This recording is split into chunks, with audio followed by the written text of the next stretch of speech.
اللهم صل على محمد وعلى آل محمد كما صليت على إبراهيم وعلى آل إبراهيم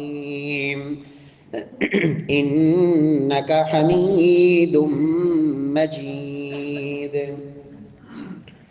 اللهم بارك على محمد وعلى آل محمد كما باركت على إبراهيم وعلى آل إبراهيم إنك حميد مجيد. اللهم انفعنا بما علمتنا وعلمنا ما ينفعنا وزدنا علما. رب اشرح لي صدري ويسر لي أمري واحلل عقدة من لساني يفقهوا قولي. أعوذ بالله السميع العليم من الشيطان الرجيم من همزه ونفخه ونفسه. بسم الله الرحمن الرحيم. وعباد الرحمن الذين يمشون على الأرض هونا وإذا خاطبهم الجاهلون قالوا سلاما والذين يبيتون لربهم سجدا وقياما.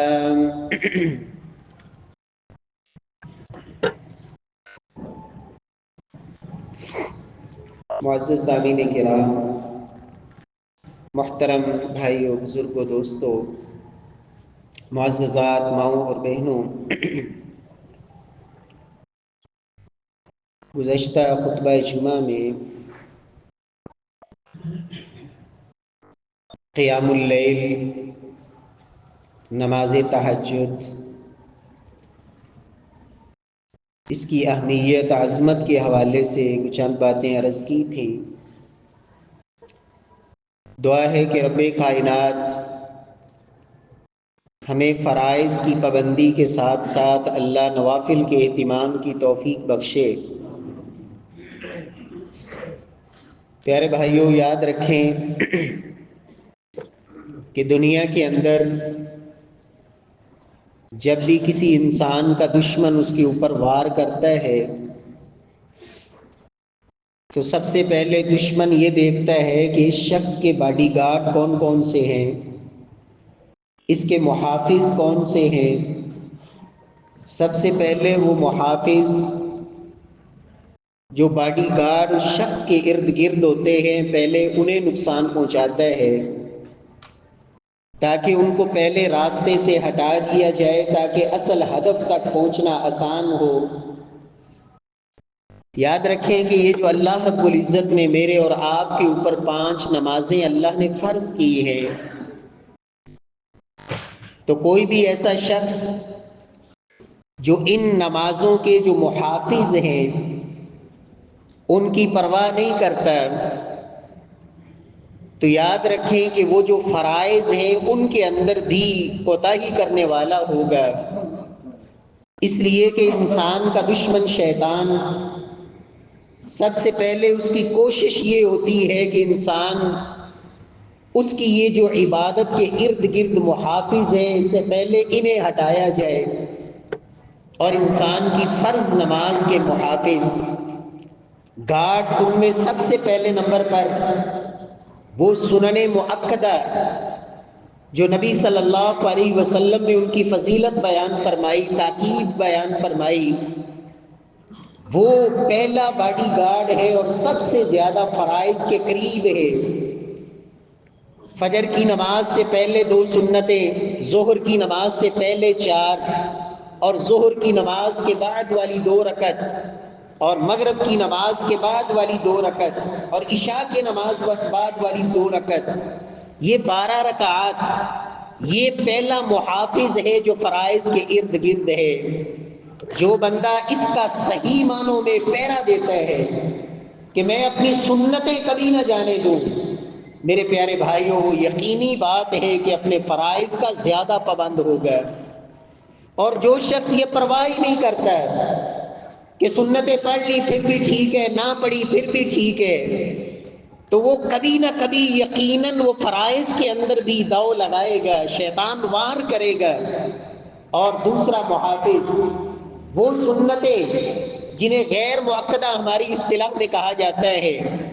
نبی صلی اللہ علیہ وسلم نے ان کی فضیلت تو بیان فرمائی لیکن زیادہ تاکید نہیں ہے. آپ صلی اللہ علیہ وسلم سے اس پہ تسلسل نہیں. جیسے عصر کی نماز سے پہلے کی 4 رکعات، ظہر کی نماز کے بعد 2 کی بجائے 4 پڑھ لینا، اور اسی طرح مغرب کی نماز سے پہلے کی 2 رکعت، اور ہر اذان اور ہر اقامت کے درمیان 2 رکعت.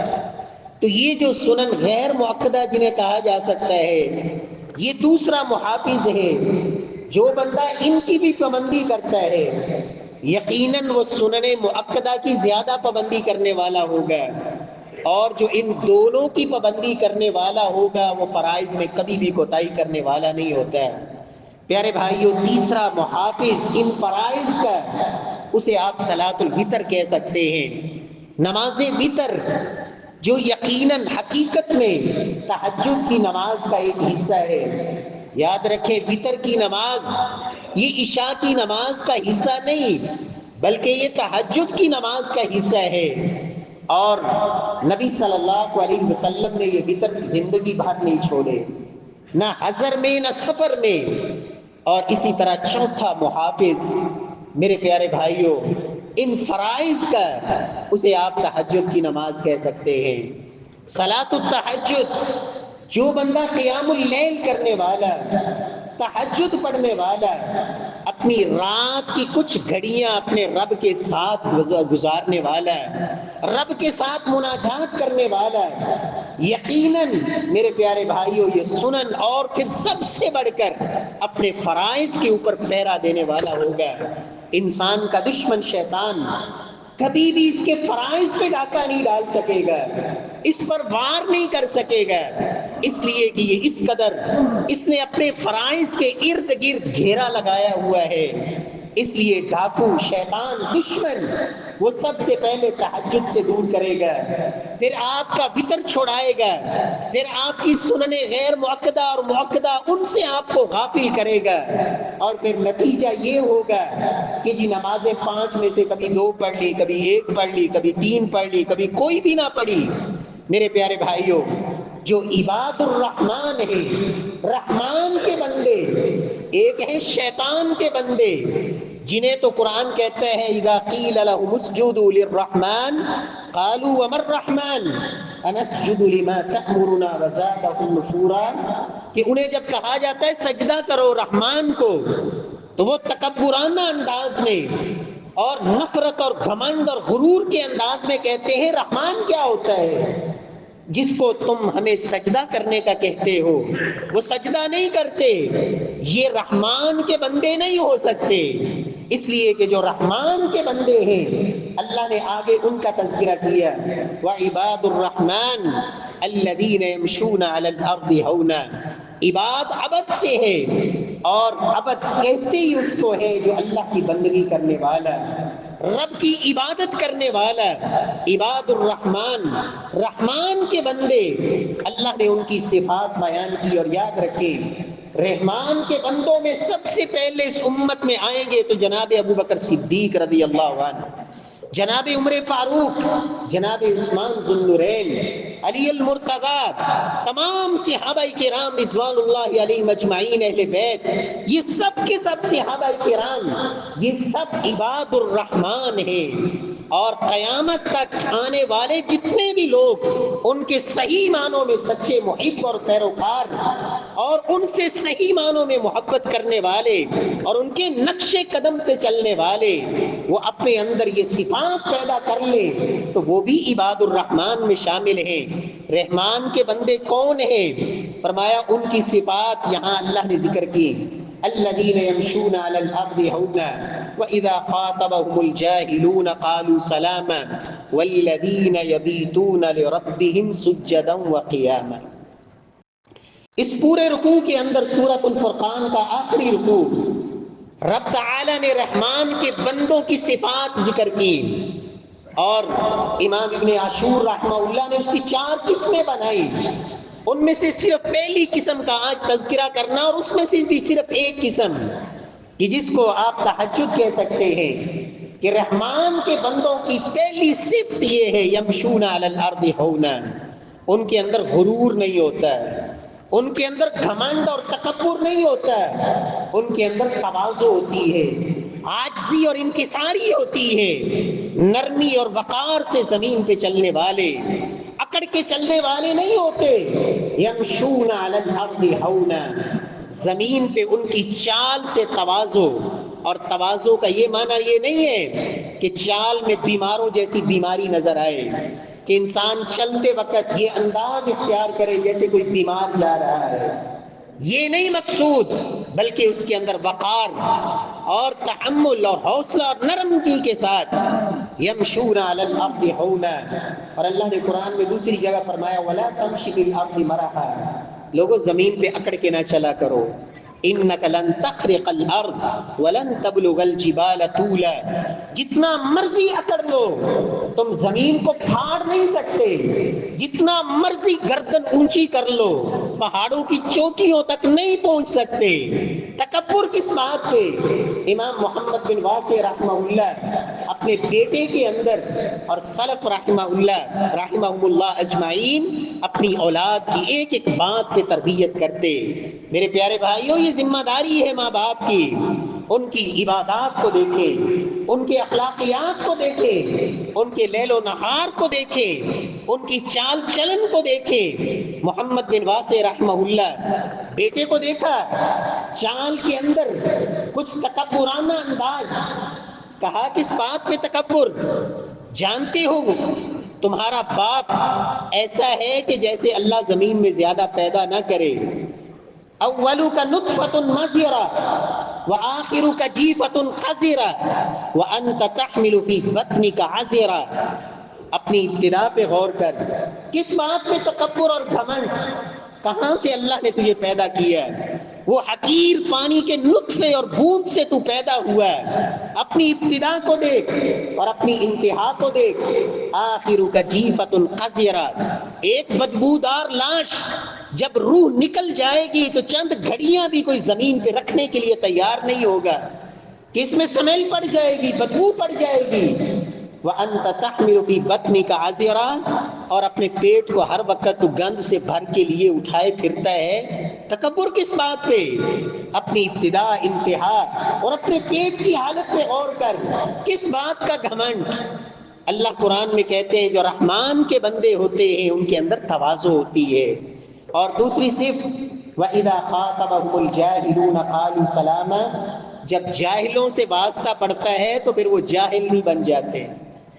جاہل، کم علم، ان سے جب واسطہ پڑتا ہے تو اپنے علم کی بنیاد پر وہ حلم کا مظاہرہ کرتے ہیں، برداشت اور حوصلہ اور صبر، اور سلام کہہ کر، سلام کون سا؟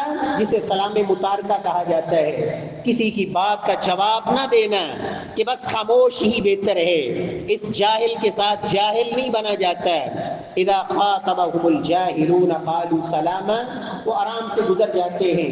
اللہ نے فرمایا ان کی تیسری صفت عباد الرحمن کی والذین یبیتون لربهم سجدا وقیاما، ان کی راتیں، وہ لمبی راتیں ہوں سردیوں کی یا چھوٹی راتیں ہوں گرمیوں کی، یبیتون لربهم سجدا وقیاما، ان کی راتیں غفلت میں نہیں گزرتی۔ امام ابن کثیر رحمہ اللہ سیدنا عبداللہ بن عباس سے نقل کرتے ہیں کہ لوگوں سلف ساری رات کبھی نہیں سوتے تھے، کہ ساری رات ہی نیند میں گزر جائے۔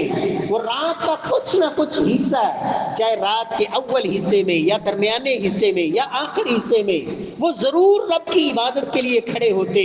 کبھی ایسا نہیں ہوتا تھا کہ رات کو سوئے ہوں اور صبح تک سوئے ہی رہ جائیں، ایسی غفلت کی ان کی راتیں نہیں ہوتی تھی۔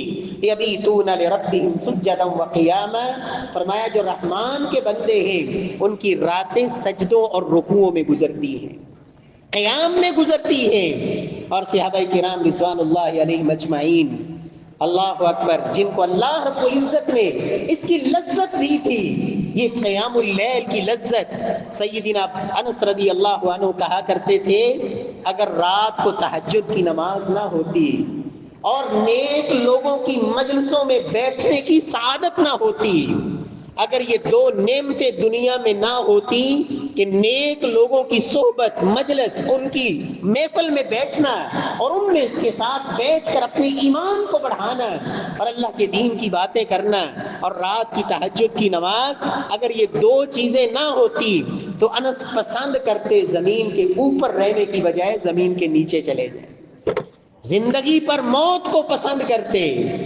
اللہ نے یہ اتنی دو بڑی نعمتیں رکھی ہیں میرے پیارے بھائیوں۔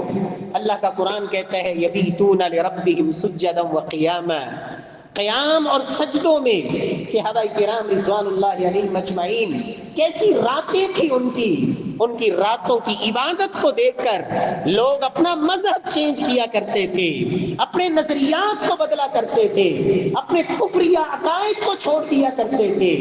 ہندہ ابو سفیان رضی اللہ تعالی عنہ، ان کی بیوی جو اس وقت ابھی مسلمان نہیں ہوئی تھی، ابھی فتح مکہ کے موقع پہ، فتح مکہ والی رات، اللہ اکبر، دن کا وقت ہے، سیدنا سفیان مسلمان ہو گئے لیکن ہندہ مسلمان ابھی نہیں ہوئی، داڑھی سے پکڑ کر اسے کھینچ رہی ہے، بزدلی کے تانے دے رہی ہے، کیوں مسلمان ہو گئے، جان دے دیتے۔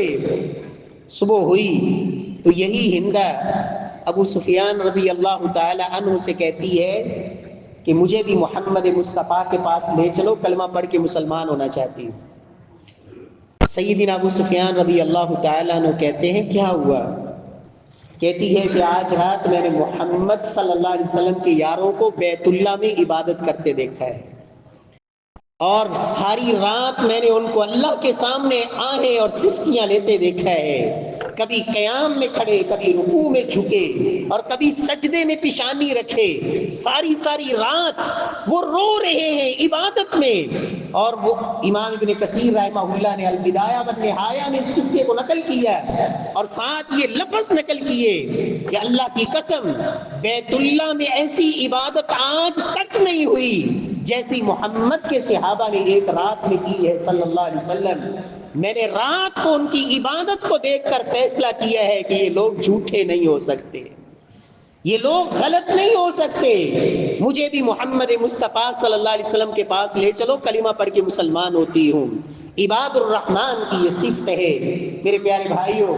جب انسان کے اندر یہ صفت پیدا ہو جائے، اللہ کا قرآن اس بات کی گواہی دیتا ہے کہ لوگوں جنتیں اللہ نے ایسے لوگوں کے لیے رکھی ہیں، ان المتقین فی جنات وعیون آخذین ما آتاہم ربہم انہم کانوا قبل ذلک محسنین وکانوا قلیلا من اللیل ما یہجعون وبالاسحار ہم یستغفرون۔ سورۃ الذاریات میں اللہ فرماتے ہیں متقی لوگ، تقوی والے، پرہیزگار لوگ، گناہ کو چھوڑنے والے، نیکیاں کرنے والے، اللہ کے اوامر کی پابندی کرنے والے، نواہی سے اجتناب کرنے والے، جو رب تعالی اور اس کے رسول نے کہہ دیا وہ کرنے کے لیے تیار اور جس سے روک دیا اسے چھوڑنے کے لیے تیار، یہ تقوی کی سیڑھی پہ چڑھنے والے، اللہ نے ان کے لیے جنات، ایک جنت نہیں کئی جنتیں اور چشمے اللہ نے تیار کیے ہیں۔ آخذین ما آتاہم ربہم، رب جو انہیں دے گا بڑی خوشی سے وہ لیں گے، اور وہ کیا ہوگا؟ اللہ کی جنت کی وہ نعمتیں جو رب کائنات ان کی خواہشات سے بھی بڑھ کر، ان کی تمناؤں سے بڑھ کر اللہ رب العزت سب کچھ انہیں جنت میں عطا کریں گے۔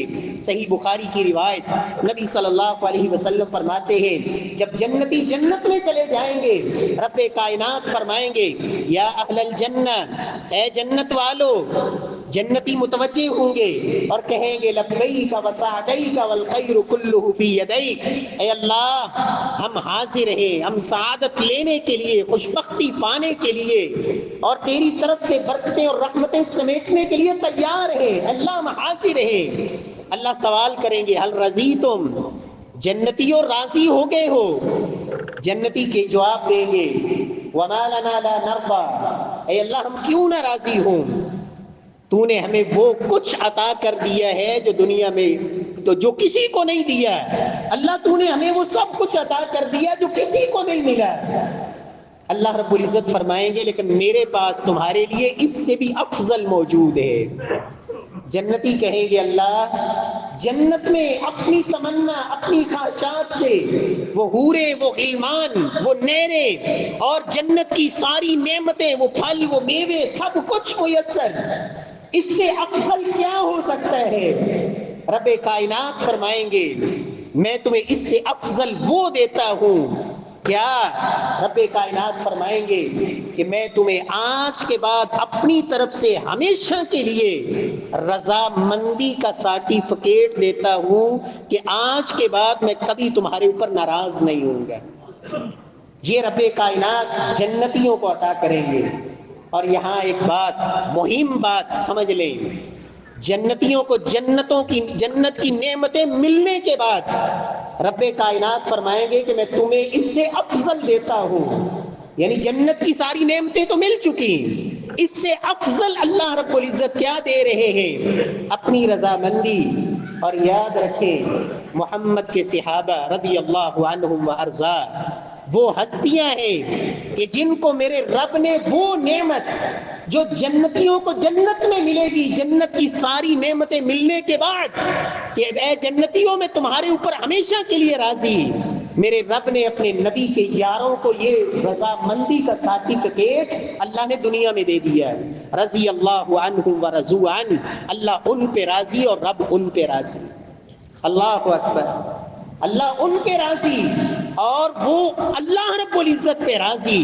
یہ نبی صلی اللہ علیہ وسلم کے صحابہ کرام کا شرف۔ اللہ فرماتے ہیں اہل جنت کو اللہ یہ دیں گے، کیوں؟ وَكَانُوا قَبْلَ ذَلِكَ مِنَ الْمُحْسِنِينَ، دنیا میں یہ بڑے محسن تھے، احسان کرتے تھے۔ اور احسان کیا ہے؟ پہلا احسان کی جو تعریف محمد مصطفیٰ صلی اللہ علیہ وسلم نے خود کی، ان تعبد اللہ کانک تراہ فإن لم تکن تراہ فإنہ یراک، جب عبادت میں کھڑے ہو تو اس طرح کھڑے ہو کہ تم اللہ کو دیکھ رہے ہو، اور اگر یہ تصور نہیں بنتا تو کم از کم یہ ضرور بناؤ کہ میرا اللہ تو مجھے دیکھ رہا ہے۔ یہ احسان ہے۔ اور احسان کا ایک معنی نیکی کرنے والے، کہ اللہ رب العزت اہل جنت کو یہ نعمتیں دیں گے، کیوں؟ کیونکہ دنیا میں وہ نیکیاں کرتے تھے، کانوا قبل ذلک من المحسنین۔ اور وہ نیکیاں کیا ہیں؟ سب سے پہلی نیکی کانوا قلیلا من اللیل ما یہجعون، وہ راتوں کو ساری رات غفلت کی نیند سوتے نہیں تھے۔ سب سے پہلی نیکی اللہ نے یہ ذکر کہ ساری رات غفلت میں نہیں گزارتے تھے، رات کا کچھ نہ کچھ حصہ وہ رات کو اللہ کی عبادت اور بندگی میں گزارتے۔ میرے پیارے بھائیو، یہ سعادت بہت بڑی سعادت ہے۔ نبی صلی اللہ علیہ وسلم فرماتے ہیں ينزل ربنا تبارک و تعالی كل ليلة إلى السماء الدنيا حين يبقى ثلث الليل الآخر فيقول من يدعوني فاستجيب له ومن يسألني فأعطيه ومن يستغفرني فأغفر له۔ صحیح بخاری کی روایت، جب رات کا آخری پیر رہ جاتا ہے، آخری تیسرا حصہ، اللہ رب العزت آسمان دنیا پر نزول فرماتے ہیں۔ کیسے؟ جیسے اس کی شان کے لائق ہے، اس لیے کہ اس نزول کی کیفیت قرآن و سنت میں بیان نہیں ہوئی، حدیث میں آ گیا کہ اللہ رب العزت آسمان دنیا پر نزول فرماتے ہیں۔ میرا اور آپ کا اس پر ایمان ہونا چاہیے کہ اللہ رب العزت نزول فرماتے ہیں جیسے اس کی شان کے لائق ہے۔ اور کیا کہتے ہیں؟ من یسألنی فأعطیہ۔ یاد رکھیں یہ تہجد کی نماز اور فرض نماز، اس میں پہلا فرق یہی ہے کہ تہجد کی اذان کوئی مؤذن نہیں کہتا، اس کے لیے کوئی صدا، کوئی پکار، کوئی آواز دنیا کی نہیں لگتی، بلکہ اس کے لیے، اور آپ حیران ہوں گے کہ شاید تہجد کی اذانیں تو ہمارے ہاں ہوتی ہیں، یاد رکھیں وہ تہجد کی اذان ہم نے اسے کہا ہوا ہے۔ کسی بھی حدیث میں اس پہلی اذان کو، فجر کی اگر 2 اذانیں ہوتی بھی ہیں تو پہلی اذان وہ تہجد پڑھنے کی نہیں، تہجد بند کرنے کی اذان ہے۔ نبی صلی اللہ علیہ وسلم کے دور میں یہ دونوں اذانیں بالکل قریب قریب ہوتی تھیں کہ پہلی اذان اس لیے کہ جو تہجد پڑھ رہا ہے اسے بتا دیا جائے کہ ابھی طلوع فجر ہونے والی ہے، تاکہ اگر وتر رہتا ہے تو وہ پڑھ لے، اگر روزہ رکھنا ہے تو جلدی سے سحری کر لے، یہ خبردار کرنے کے لیے، اور جو سویا ہوا ہے اسے بیدار کرنے کے لیے تاکہ وہ نماز فجر سے پیچھے نہ رہ جائے، باجماعت نماز کے لیے پہنچ سکے۔ تو تہجد کے لیے صدا کوئی مؤذن نہیں دیتا ہے، عام نمازوں کے لیے آوازیں صدائیں مؤذن کہتے ہیں، یا حی علی الصلاۃ حی علی الفلاح، لیکن اس نماز کی آواز میرا رب خود دیتا ہے، حل من سائل فاعطیہ، ہے کوئی مجھ سے مانگنے والا میں اسے عطا کر دوں، حل من مستغفر فاغفر له، ہے کوئی مجھ سے بخشش مانگنے والا میں اس کے گناہوں کو معاف کر دوں، ہے کوئی مجھ سے دعائیں مانگنے والا میں اس کی دعاؤں کو قبول کر لوں۔ تو رب کائنات اس کے لیے آواز دیتے ہیں، عام نمازوں کے لیے مؤذن اذان دیتا ہے، لیکن اس نماز کے لیے پکار میرا خالق مالک، وہ خالق ارض و سما خود دیتا ہے۔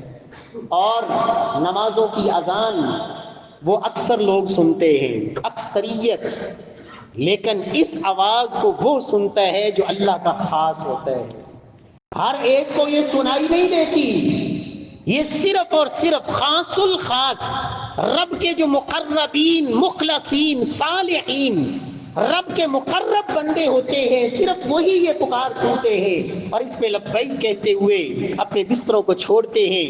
یہ رات کی نماز پیارے بھائیوں، اس میں اور دن کی نمازوں میں ایک تیسرا فرق یہ بھی ہے کہ دن کی نمازوں کے لوگ دیکھتے ہیں کہ فلاں نمازی ہے، 5 وقت مسجد میں آتا ہے، نماز پڑھتا ہے، لوگوں کو پتہ ہوتا ہے یہ 5 وقت کا نمازی ہے، لیکن اس نماز کو صرف میرا اللہ دیکھتا ہے۔